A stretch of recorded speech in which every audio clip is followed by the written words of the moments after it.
Adobe Premiere Pro install করার পর open করার সময় এরকম একটা ইন্টারফেস কিন্তু আমাদের অনেকের কম্পিউটার সামনে চলে আসে। এখন আমরা খুব সহজেই এই সমস্যাটি সলভ করব।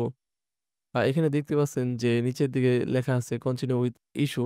ইস্যুতেও যদি ট্যাপ করি, সেক্ষেত্রে আমাদের সফটওয়্যারটা ওপেন হবে ঠিকই, কিন্তু সমস্যাটা থেকেই যাবে। তো দেখতে পাচ্ছেন যে আমি সিস্টেম উইথ ইস্যুতে ট্যাপ করছি।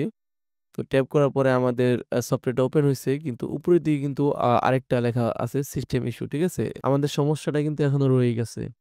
ঠিক আছে? তো সেটির জন্য আমরা ১ম এ চলে যাব হচ্ছে এখানে সার্চ দিব ডিভাইস ম্যানেজার। ডিভাইস ম্যানেজার লিখে সার্চ করার পরে এখানে ট্যাপ করব।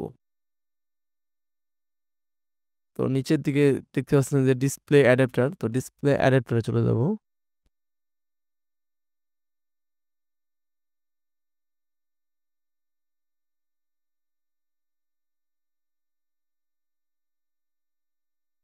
তো ওখানে টিক মার্ক দেয়া থাকলে টিক মার্কটা তুলে দিবেন। তো আমার যেহেতু Intel প্রসেসর, তো আমি এখানে Intel এর কোনো সিলেক্ট করে জাস্ট Intel সিলেক্ট করেছি। তারপরে নেক্সট।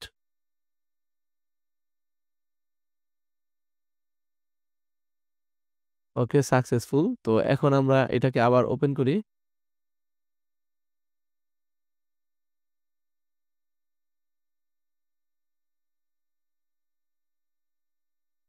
তো দেখতে পাচ্ছেন এখন কিন্তু স্মুথলি ওপেন হয়ে গেছে।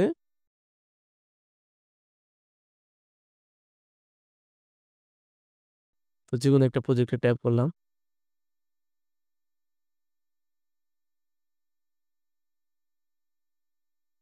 দেখতে পাচ্ছেন যে উপরে যে তখন সিস্টেম ইস্যু লেখাটি ছিল, এখন কিন্তু এটি নেই। আজকে এ পর্যন্তই। সকলে ভালো থাকবেন।